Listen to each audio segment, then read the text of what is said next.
Today's episode is sponsored by Birch Paper Goods. Take a moment to show off your creative side with Birch Paper Goods.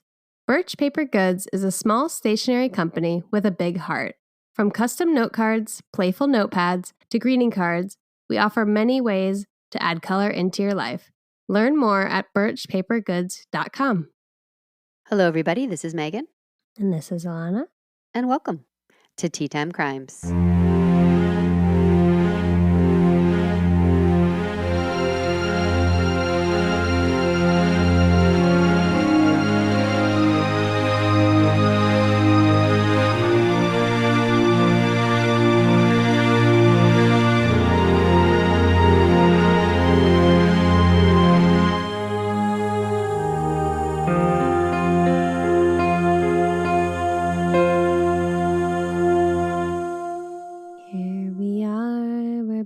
With part 2.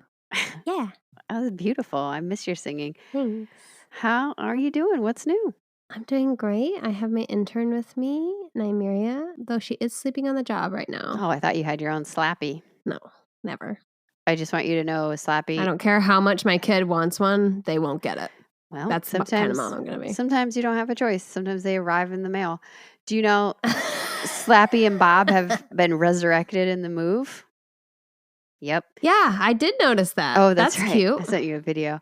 Yeah, my son's really into doing the voices. I have to be Slappy every time. And remember, Slappy only likes to talk about butts. So. Oh, that's still a thing. Still a thing. I mean, butts are funny when you're a kid. How do you get in? Like, how many angles do you cover there? I mean, it's not hard. Like, there's only so much to say. You can really just end it with a insult about Bob's butts. Oh. Because he says everything to Bob, who's a very dignified gentleman. Right? Got it. The other dummy we have. He's very dignified and proper. And so my son likes to be him. And then I'm supposed to be Slappy and really let it rip. So anyway, but enough about my interns. I'm glad Nymeria's here. What's up with you? Did you have another naturalist weekend? Did you guys have to like sleep in the same bunk bed this week or what happened? No, no bunk beds, but honestly, I would have preferred the bunk bed situation to what happened.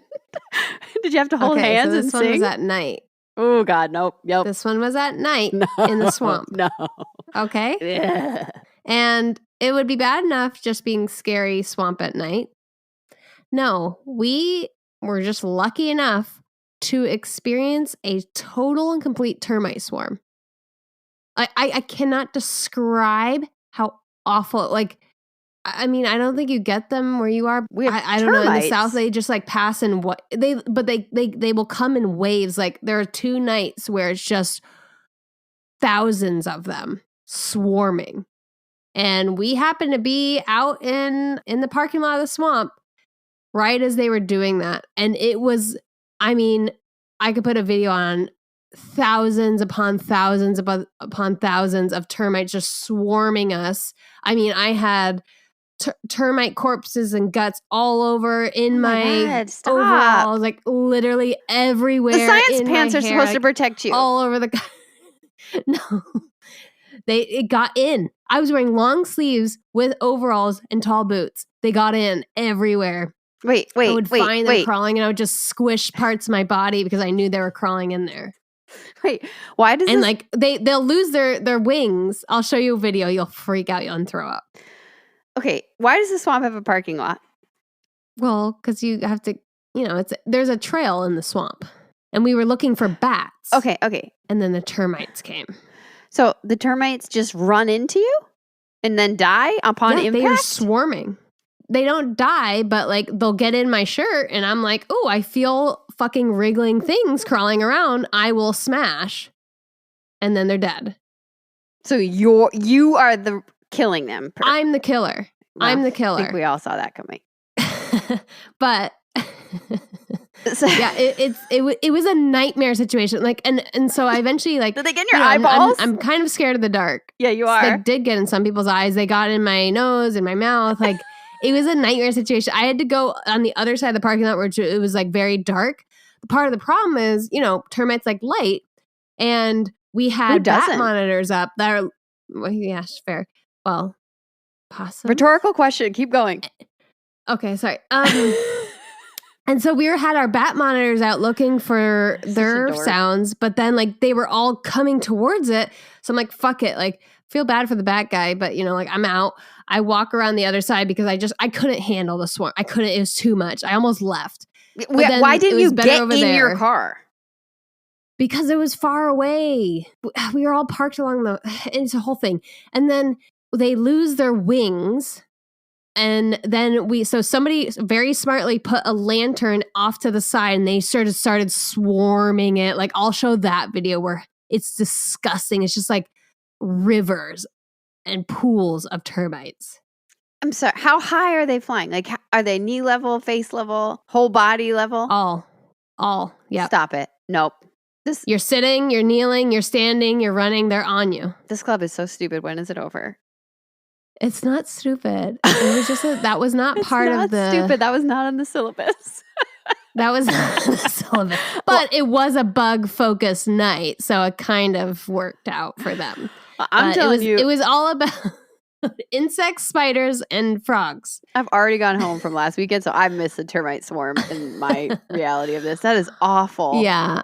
Yeah. I was sad because I also missed my rugby social because of that. And you killed 1,000 bugs. I wish. What if you bring termites home with you and now they're in your house? I made sure that there were none on me still.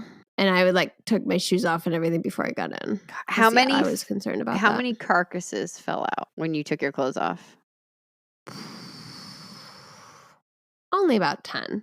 Stop it. So I think and then the shower, washed the rest of them off. How many in the shower? I didn't count. But if you had to guess. I assume there was some in my hair and stuff like that. And I had my hair tied up. Where are the termites going that they all had to leave at once? I'm not sure, but I don't know why they do this. Maybe because they're finding nests. I'm sure that'd be a good Google search. But they do that. And it's specific time frame too of when we were there. That's perfect. But yeah, I mean, the other parts were really cool. I saw fireflies. I feel like fireflies are mostly extinct these days. So that was very magical. I saw a reflection of gators' eyes in the bayou next to this trail. And they reflected red. And that was really cool. Everything you've said afterwards is gone to me. I can't. I'm only focused on the termites. I didn't hear anything you said. That's how I felt. That's why I almost left. You know why they swarm? But it got better. I looked it up. It's either because flying conditions are ideal. Yeah. Or their colony has wind. become overpopulated and they need to relocate. Oh, I don't know. Moving is tough. Termites, I get it. And then you run in to this mass murdering person and she just squishes you. Multiple of us. It was a nightmare. That was really bad. But it was cool afterwards. I learned lots about spiders. Ugh. Saw some bigger spiders than I thought existed. For your cherry on top to be well, thousands of bugs swarm me, but I learned about big spiders. No, but I did see fireflies. I can see fireflies right outside my window. I don't even need to step outside. I can't. It's really hard to see them down here now. They're almost all gone. I will really send sad. you a video. So it's so cool. I fucking love fireflies. And then we saw this crazy, what was it? It was a yellow, what is it called? It was essentially a night heron. Is he eating the termites? Is there a predator for the termites besides your hands? Spiders. We were feeding the termites to the spiders. No, okay, it was really cool. We're done here. This is worse than the true crime. But really cool. This is more, I need to be earmuffed for everything that you've said and you're not respecting it. I hate it here. Wrap it up. The bird was cool. We heard a big rustling sound. We're what the fuck is that? That was probably a human. And at this point, I don't know if I want the man hiding in the woods or the thousands of termites in my bra. I mean, take the bear, am I right? No, but but I totally see how back in the day, people would see things and make crazy shit up. Because the bird at first, it looked like it had a goat's head. And it's that's how legends like the Rougarou come about and all that. And then you get blamed for being a witch. And before I know it, I'm having to save you from a witch trial. Exactly. Being she did not turn the bird into a goat, guys. God, you just had a termite in your eyeball. Come on. Jedediah, get it together. Yep. Gross. So, 2 thrusting thumbs down. was... Okay? That's my review of your weekend. What else you got? Do you have a tea to wash this away? Ooh. Like the termites down the drain. Mm. Whew. Yeah, let's move on. Today, we have Empath's tea, which is a nice, pretty color. The ingredients are oolong, nettle, blueberry, lemon, mint, and dandelion. Oof, I don't like dandelion. Why? It's bitter. Well, also, what's nettle? Nettle is like that stinging herb that Stinging. you can use. Sounds great. Yeah. I put this in the fridge, and I'm not sure if it was a good choice or not. You don't love cold brews. What did you do? But it wasn't a cold brew. Ugh, We're never whatever. doing that again. Iced tea. God, you're so obsessed with my terminology. I do like iced tea. It smells like... Sorry, I just inhaled really too hard. Hold on. Holding. I can't stop thinking about termites. I'm so grossed out. It smells like mint, which is usually a pretty strong flavor, so I can't sense anything except for the mint. It's supposed to be oolong. I guess I get the like stickiness of that at the end. I mean, it's a weak thumbs up. Oof. There's no body, right? Because it's oolong. It's very delicate, but it's also like I'm not getting any blueberry or lemon. So it just feels like Those a are weak pretty strong mint flavors. Tea. I know. Blueberry and lemon. Yeah. You think you would. So it's got the body of a single termite. Yeah. Not the body of a swarm of them. How many termites are in a swarm? I can't get this out of my head now. I mean, I'm telling you there are thousands. I'm not exaggerating. I don't think you are, but I think you might be underestimating. I can't wait to send you the video. Hundreds to thousands, depending on the colony size. It was a nightmare situation. Do they make a sound? Do they buzz? No. Their wings are like so thin. Oh, that was also fun because they're all losing their wings as they're doing this. When I opened my car door, there were just a puff of wings, termite wings. So that was cute. Okay. All right. Let's transition to the murder before I get ill. All right. Yeah. Throw on some murder. Yeah. Winona Green had confessed to the murder of Robert and Lena Green, which were her in-laws. If you have not listened, go back. I mean, obviously, when you come back to part 2, fast forward through the termite swarming because no one needs to hear that twice. But go back and listen to part 1 of Winona Green so that you get the full context. Do not proceed without that. Anyway. Caution. She confessed to the murder of her in-laws, but her confessions were all over the map, right? We've got motives ranging from trying to get money back from her mother-in-law to self-defense. Yeah. The only consistent element is she confessed in order to prove that her then-husband Leroy and their son was completely innocent in the death of his parents. That is the only kind of constant that remained. Winona spent some terrible years at the Arkansas State Farm for Women. And she got paroled, remarried, violated parole, got divorced, was released again in 1939. She had a quick visit back to jail in the 40s, 1948, for bad checks, because that's her thing. And for a few years, Winona was quiet. And honestly, she's quiet. I mean, these articles in the 40s are paragraphs. They're like, Winona Green, cashed a bad check, moving on. It's not national news, right? Okay. And a lot has happened since we last saw Winona, not just in her life. We have seen Hoover, FDR, and Truman in the White House. The country has survived the Depression, which you were itching to get at last episode. World War II. Yeah. Yeah, your most anchoring historical moment. Yeah. The Korean War. Eisenhower is elected president. Hitler is now dead. Sucker. Einstein is doing his thing. DNA is discovered. The polio vaccination is invented.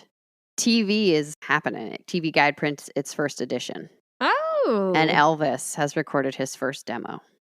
He's about to hit the scene big the next year. Now, Winona... Peanut butter and bananas. Yeah, that's a decent sandwich. Winona has remarried to a man 20 years her junior. Oh, so this is her potentially 4th marriage. Yeah, exactly. His name is James Freeman. He's 33. It's not like he's 7. He's 33. She's 53. whatever. They manage an apartment complex in Salinas, California. However, this job was not exactly to Winona's liking, and she ended up moving to a small cottage and becoming known as Catwoman. She's not committing crimes in a leather suit, but she has 30 cats in her house. Oh, yeah. In her house? Oh, tell me they're indoor outdoor cats. I mean, they have to be, right? Especially in the 50s. I feel like indoor animals is kind of a new phenomenon where we've been like, animals are our babies. And now we're all intense and turn them into children. Because, I mean, even when I was growing up, there were dog houses outside, and that's where dogs slept most of the time. Yeah. I mean, I'm not saying we should do that because I love to cuddle. So, I mean, the animals, not other humans. So, Winona's Catwoman. James is working as a dishwasher. I think he's supporting them solely. Not sure. Wait. I don't know that the cats are doing a whole lot. Despite living my kind of Catwoman dream here, Winona's not really raking in the dough. Yeah. And neighbors take notice when elderly rancher Harold Jonathan goes missing around Thanksgiving of 1953. Winona. And just, you know what I mean? Also, can we still say how crazy it was that she wasn't tried for Lena's murder? That's what I'm saying. I get when they make that decision, but if you're going to parole somebody, be like, well, now if we're going to parole them, we have to try them for the other murder that we just glossed over. I almost said glazed over, and now I want to donut. Anyway, Harold goes missing. Okay. 2 paragraphs in the Californian on December 2nd describe Harold between 5'8" to 5'10", weighing about 175 pounds. Okay. He's mostly bald, but what hair he does have is like a light blonde or maybe almost a white. He also walks with a limp and he wears glasses. Okay. He's almost 80 years old. He's retired, but he had been a very successful rancher, so he has money. Okay. But at this stage in his life, he chooses to live in a modest apartment. An apartment that at one time was managed by none other than Winona Freeman. Oh, bye. Who goes by she goes by Winnie Freeman at this time, but I just can't change names. So I'm going to call her Winona. Okay. But just know, if you look in the paper, it's Winnie Freeman. Pull up what is this, 1949 paper? If you have a paper kicking around from California in the 1950s and you think that I was wrong, that's just what's happening. While employed there, it was not uncommon for Winona to cash a check for or from Harold. But Harold's longtime friend and financial advisor, Peter Jewell, noticed that several checks had recently been cashed for the amount of $100. Harold never cashed anything over $50. Uh-oh. All of these checks were endorsed to W.O. Freeman. Uh-oh. Right? Winona. Right away, Peter went to Harold's apartment. Harold's not there. He calls him and leaves a message. No return call. Oh, God. After a few days of silence, Peter goes to the police. Once alerted, police noticed Harold's bank had several checks totaling up to $1,000. Jeez. Just like Peter had said. The banks also had looked into it and believed that most of those checks were forged. Shocker. Yeah, we know that she loves writing a bad check. Loves a forged check. Yeah, I mean, that's her jam. With that, police are confident that Harold met with foul play. They do a little bit more digging, and they discover that W.O. Freeman is Winnie Green. Yeah. The currently paroled, convicted murderer. God. Her original parole, if that's what you want to call it, or furlough, whatever it was, had expired in 1951. But then, like I said, in part 1, it just automatically renewed every 3 months. And she did have visits with the parole. She had parole check-ins. So it's a pretty strong lead. And police keep digging. They start with a search of Harold's apartment that yielded no results. So they do the next thing. They decide to bring Winona in for questioning. Okay. At first, she claimed Harold had gone on a trip. Oh, she even produced a postcard as evidence. Then police are like, yeah, but we've been to his house and literally nothing's missing, including a suitcase or any of his clothes. So I don't know if we think that an 80-year-old man threw caution to the wind, just jumped in his car and took off. But I kind of dig these investigators. They want to be smart about it. So Captain Crocker, which I'm also loving the name. Captain Crocker. Yes. I know. Doesn't that sound great? Doesn't he sound just, I don't know. I feel like he's got a cowboy hat and a gun and he's not taking any of your shit. Captain Crocker took the postcard as evidence and had it analyzed. This is what I'm saying. Old Crocker's using the noggin. You know what I mean? Mm-hmm. Experts concluded it was a very good forgery, nearly matching Harold's writing, much like the checks, I assume. But it was not Harold's. Yeah, no shit. Crocker digs deeper and found witnesses who were able to attest that they saw Winona buying postcards during the time frame that Harold went missing. God, you're so dumb. He's like, okay, now I have some real evidence Yeah. because he doesn't want to just bring in a parolee for the sake of her being a parolee, right? Mm-hmm. So he's now got some evidence that looks a little bit daunting. He brings her in. Winona does her typical behavior like before, giggling and laughing. Oh, boy.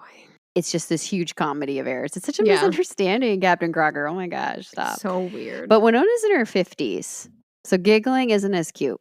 Oh, the for them. flirting's not going to work as well as it did. Nah, not really. And we know from the first episode that Winona's never been good under pressure. Yeah. We recall her recapture.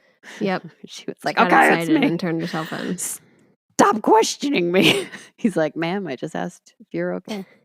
So she admits to buying the postcards and writing the fake message, but says that's all she did. Why? With no explanation. She's so I just can't. stupid. That's what I'm saying. She doesn't make sense. She's not cold and calculating. No, she doesn't think things through. I don't think so either. She's just living at the seat of her pants. Then she admits to the checks as well. She's like, okay, well, I wrote the postcard and I did the checks, but I swear to God, that's it. I don't know anything else. Uh-huh. Okay, Really that's believable. it. She's held at the station for a few days while they're doing this questioning, and she submitted to a lie detector test eventually. I'm sure this won't come as a shock to you, but the results showed that Winona was being deceptive. And Inspector A.E. Rydell, who is apparently known for being very good at his job, because lie detector tests have to be pretty new Yeah. at this point. And any case we do in the 50s, they love them. They're obsessed. It's great. So he started with a basic lie detector test. She's hooked up, she's answering baseline questions and then questions about Harold, and he can tell that she's being deceptive in some way. Yeah. However, the next day, Rydell circles back and upped the ante. He showed Winona, while she's attached to the machine, a map of the area where Harold went missing and then tested her reactions to certain locations to see if he could pinpoint where the body might be. Oh, interesting. We know Winona is not great under pressure. No. And Rydell is confident that he can pinpoint at least a general area where the police should investigate. Okay. Before he can even take police there, Winona breaks, calls for a detective, and yells, "The old man is lying out there and he deserves a decent burial." Oh, boy. So here we go again. Buckle up. At 4 a.m. that morning, Winona goes with the police and she shows them where they can find the body of Harold Jonathan. Harold had died from a gunshot wound to the back of the head and was found in a patch of weeds about 6 feet tall. Oh, man. It's relatively close to Winona's home. Okay.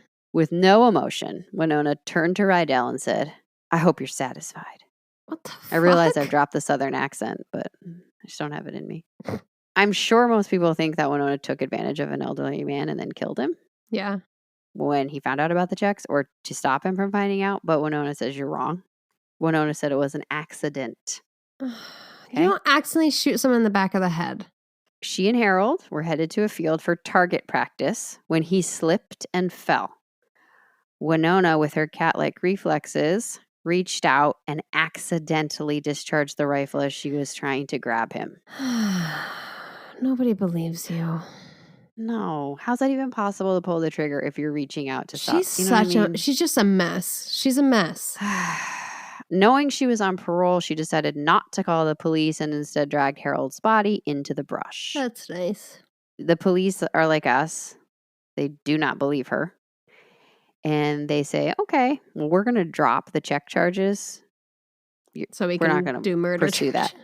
And we're going to indict you for murder. Yeah. Okay? So she's charged with murder again. This time, Winona has learned a thing or two, though. She's done this before, sadly. And the papers there are no headlines of, most beautiful woman arrested anymore. In January of 1954, Winona pleaded innocent and innocent by reason of insanity.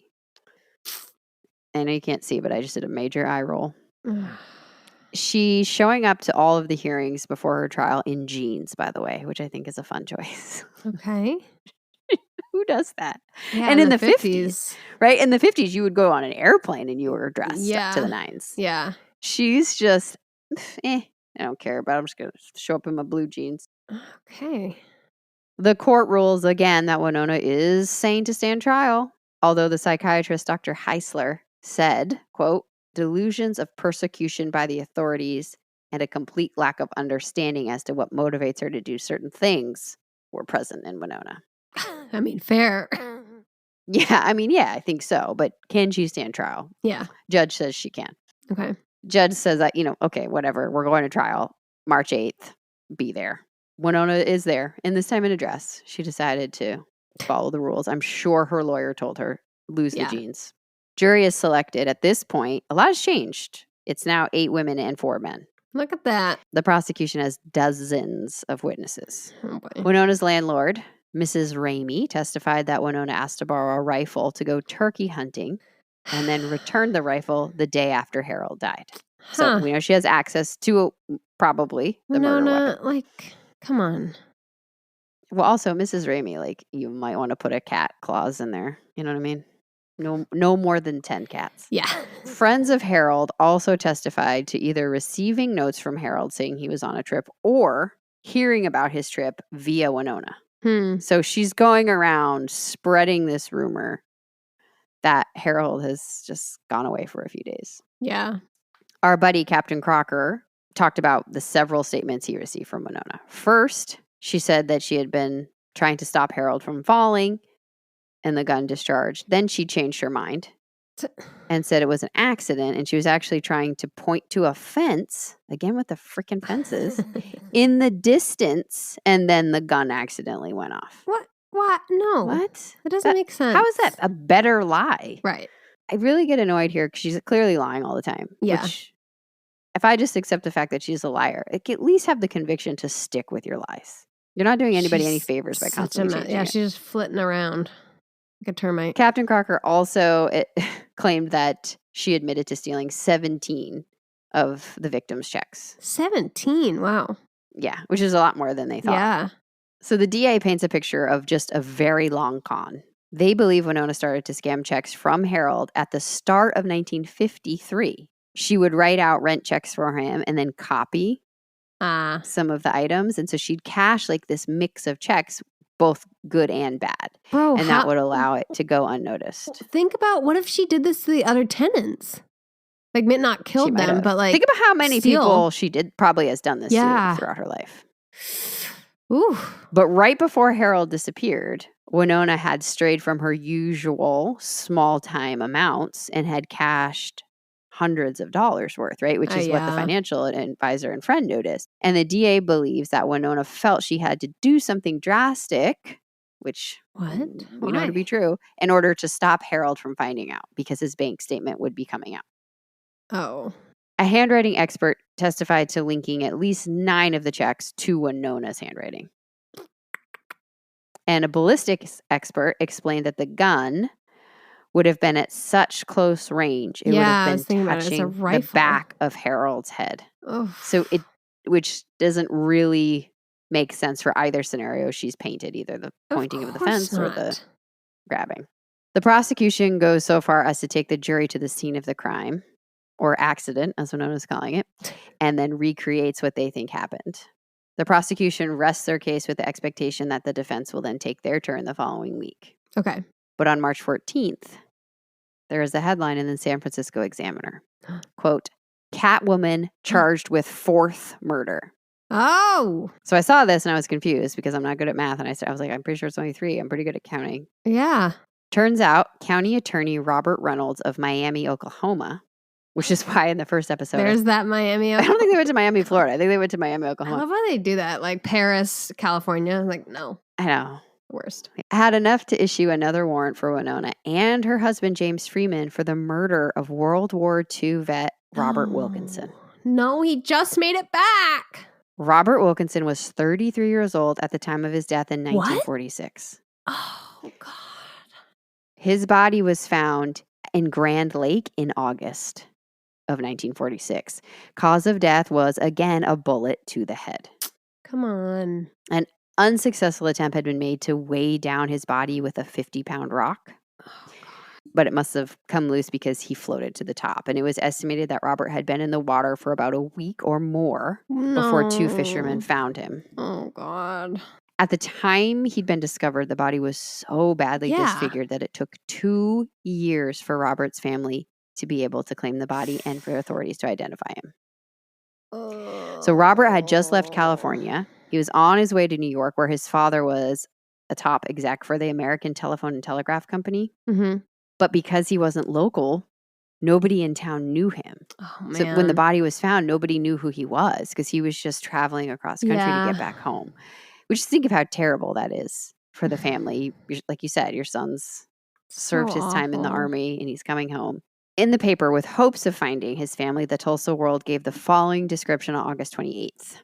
Quote, "The dead man was 5 feet 9 inches tall, had dark brown hair, blue eyes, and was clad in a white or light tan, dark green cotton trouser and expensive low-cut shoes." Robert's wallet and identification was gone. Mm-hmm. However, on his person, secured around his waist, police discovered a money belt containing $1,841. What? That he still had with him? He still had with him. The assumption is that Robert was murdered during a robbery and the thief simply never found the money belt. Because all of his wallet, and, he didn't have anything on his person like a watch or anything. So they assumed that that's what was taken and they never took the money belt, which is probably why he wore it. Oh my God. To keep it safe. Witnesses stated later that when this story hit the papers, they overheard Winona say, "So that's where the bleep kept his money." You're so fucking dumb, dude. The paper bleeped, not me. I don't know what she called him. No. I'm saying, like, the fact that she said that. Oh, I know she's dumb. I didn't think you were calling me dumb. Oh. I didn't think that was a personal attack because I bleeped. No, I knew you meant Winona, but thank you for clarifying. No, I just wanted you to know, like, I don't know what she said. But yeah, I don't know if it's true, but it seems like it would be, right? Yeah. That was in the Brownsville Herald, by the way, but I saw it in other papers as well. Now, investigators worked this case for months, but they're trying to ID Robert through his dental work. Oh, God. Because the dental work he had was very expensive for the 40s.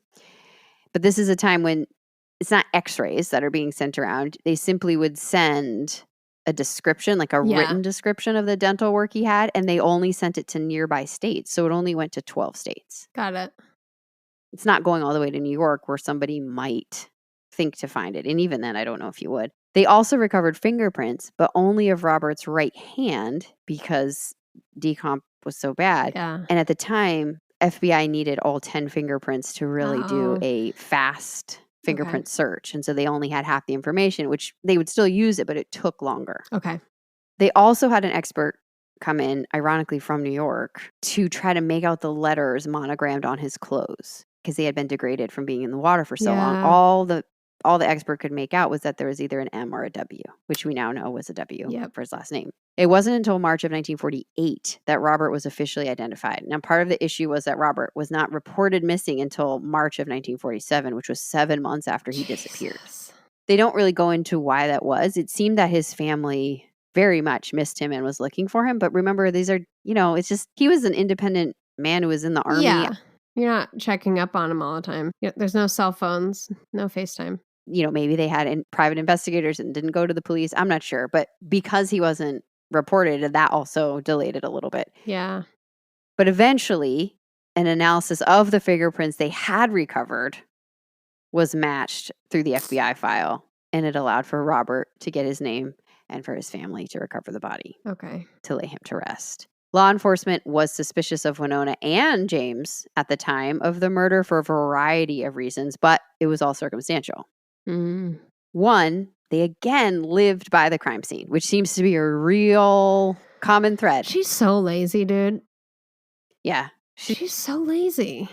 When I search on Marketplace, I set the radius to, 3 miles so I don't have to drive far. I feel like that, she won't go more than 2 miles away from her home. So she lived by the crime scene. 2, they had arrived in town kind of suspiciously. They had arrived, this story is spotty, with a man named Alfred Perricone, who died in the hospital of stomach cancer in Oklahoma. But rumors circulated that Alfred was telling his family that he thought he was being poisoned before his death. What? So is that another murder? Oh my God. Maybe. I don't know. Wow. They didn't delve into it. But police were like, who are these characters? Right. Once they arrived in Oklahoma, they're like, who are these people? And now there's a mysterious man in our lake. This is very strange. Gosh. At this time, the warrant was issued because police claimed that they had found new evidence, but they're obviously not going to reveal it into the papers because, hello. They do, however, admit that they had received an anonymous tip to search a cabin in the area that they say is registered under Winona's maiden name. Spriggs. So you have all that going on right before the defense is about to launch their part. That's wild for of Harold. the murder case. I know. She's still on trial for the murder of Harold Jonathan. Yeah. Winona actually took the stand herself. Oh no. And the final version of her story is that the two were shooting tin cans. She used her gun to point to a fence in the distance, and it went off in her hands. Now, relaying the story is the only time that Winona shed any tears. Other than that, nothing. Once the defense was through, the DA cross-examined Winona for over 3 hours. Oh, it's not going to hold up. She was adamant she shot Daddy, that's what she called him, No. by accident, but with the added details that in addition to target practice, Winona had been running errands that day. Like they kind of like filled in her whole day. So Winona said she'd been going to get sand for all her cats. Cat litter was invented in 1947, FYI, but I imagine you don't use it in bulk at that point because it's probably expensive. And then she went and the gun was borrowed. So she's getting sand. She has the borrowed gun. She bought bullets for it the same day. And then she went to target practice. And so the DA doubles down on one of those details. He doesn't really care about the sand. I just mentioned it because I have cats. But he's like, you bought bullets. What day did you buy bullets? And she had originally said that the bullets had been purchased the day before with plans to go hunting. But the DA had a receipt that showed she bought them the day of after 10:30 in the morning, which I took to assume like, oh, well, Harold must have been murdered in the afternoon. But in fact, I think it was the opposite. And what was so weird about that was the DA has constructed this story or this theory that she killed Harold and then went to buy more bullets to stage the target practice. And she got more bullets to shoot the tin cans to make her story believable. Oh. Did they find the tin cans? So, yeah, I think there was. Okay. I think that was there. James Freeman, Winona's husband, he's also being indicted for the murder of Robert Wilkinson. He swore under oath that he knew nothing about Harold. Okay. That was his testimony. The defense doesn't really have anything. They just let Winona go and they let James go. And they're like, all right, well, we're done here. I hope you guys aren't reading the papers because it's not good. While awaiting the verdict for the third murder and only her second trial, Winona is kind of the Winona of old. You know, she's joking and smoking and just a good time gal. She's something. After 8 p.m., the jury returned and it was time for Winona to hear her fate. A jury again found Winona Green Freeman guilty of murder, but not for a charge that would equal the death penalty. Okay. Winona heard the verdict and yawned. What? Yeah. Yeah.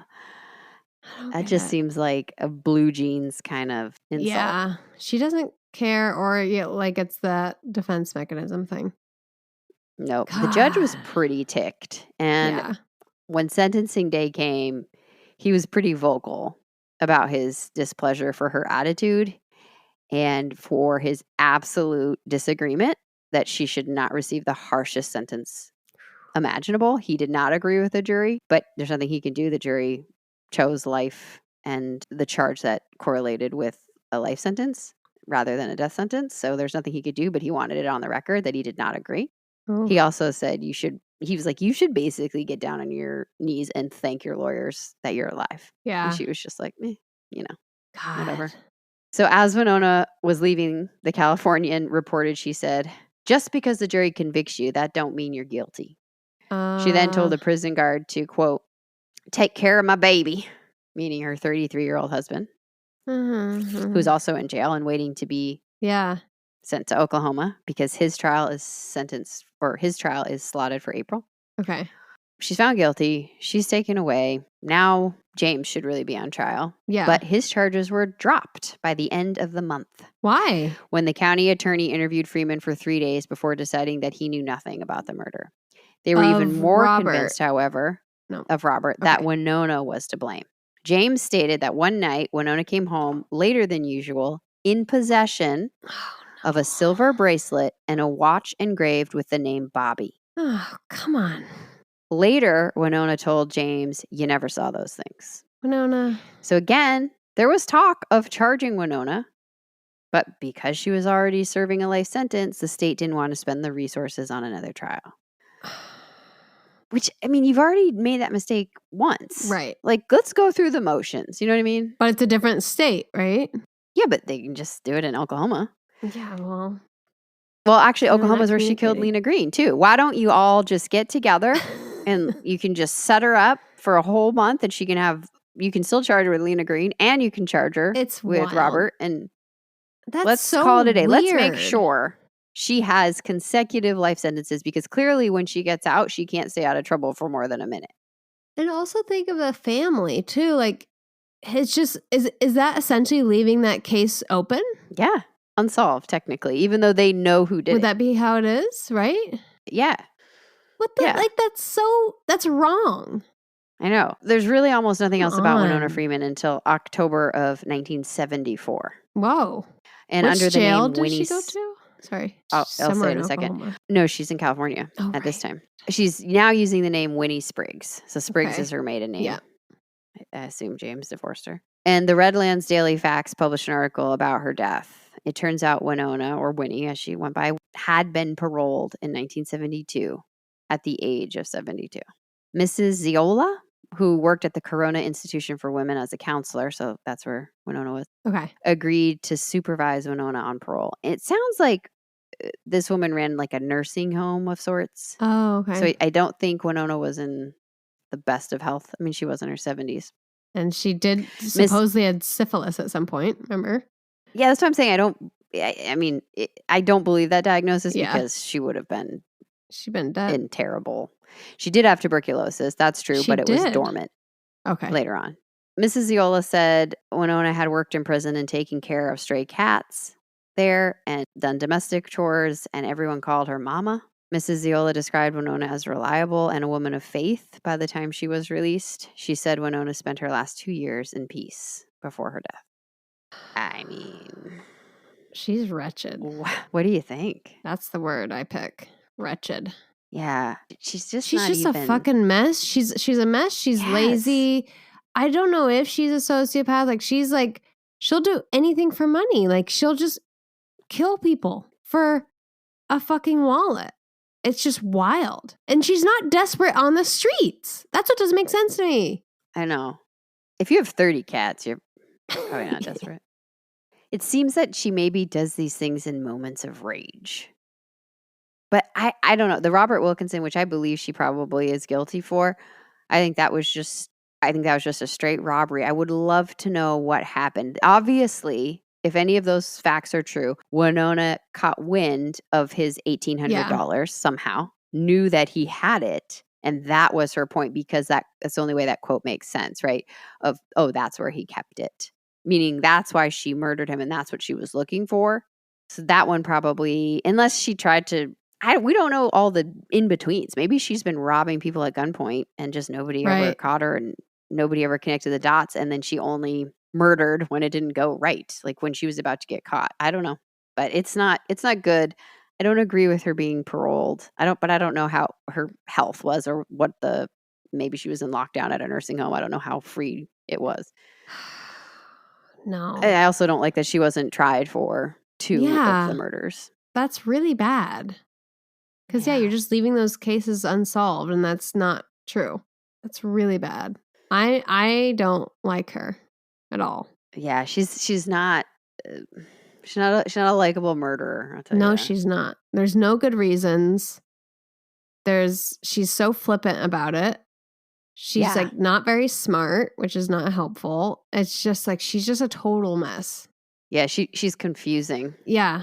Yeah, she's very inconsistent in some ways. Some ways you can rely on a bad check happening. But Yeah. what a mess. Like you think after so much time too, like repeating those bad habits. That's why I just think she's very dumb and lazy, because like she's just resorting to the same thing instead of like, I don't know, man, get a dishwashing job too. I know, right? It helps to piece together all of the little bits of it to try to see that bigger picture. Yeah. If you take her in-laws out of it and you add the gentleman who died in the hospital, it seems there was a real pattern of single men who had money after she was caught for her in-laws. I feel pretty confident that her in-laws were her first murders. Okay.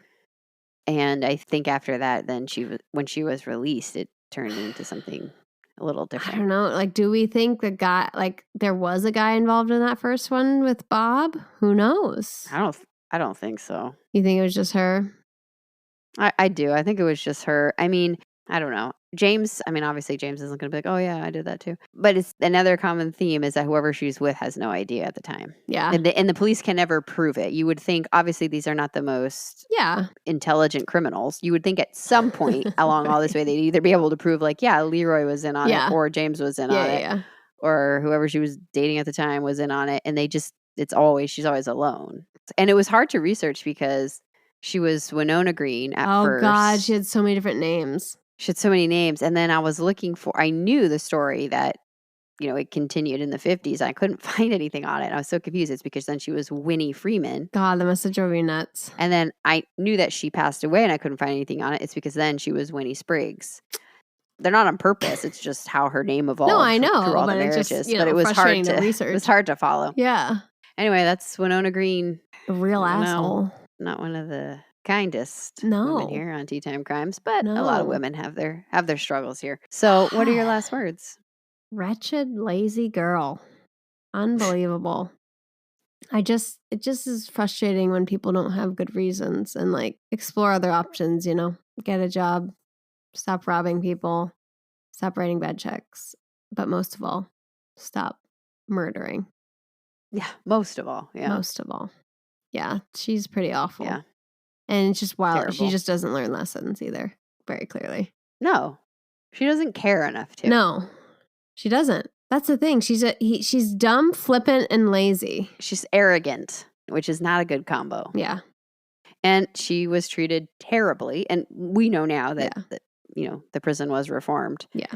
Or shut down because, But yeah, an interesting story, I think. No doubt. Regardless, but yeah. All right. Well, who should listen? Wow. Jeez. People involved in the court system, like, don't, oh God, I almost knocked my tea over. Don't not go through cases because you don't have enough resources or like, oh, she did enough. Think of the other side, the families as well. I wonder if that's changed at all.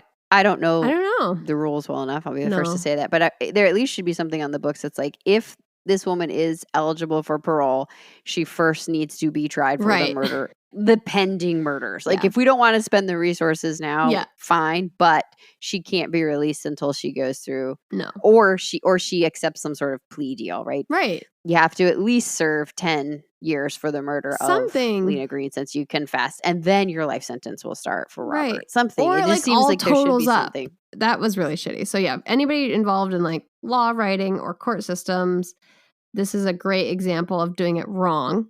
Let's see who else. Prospective husbands, people with money belts, and cats. Are money belts still a thing? I have no idea.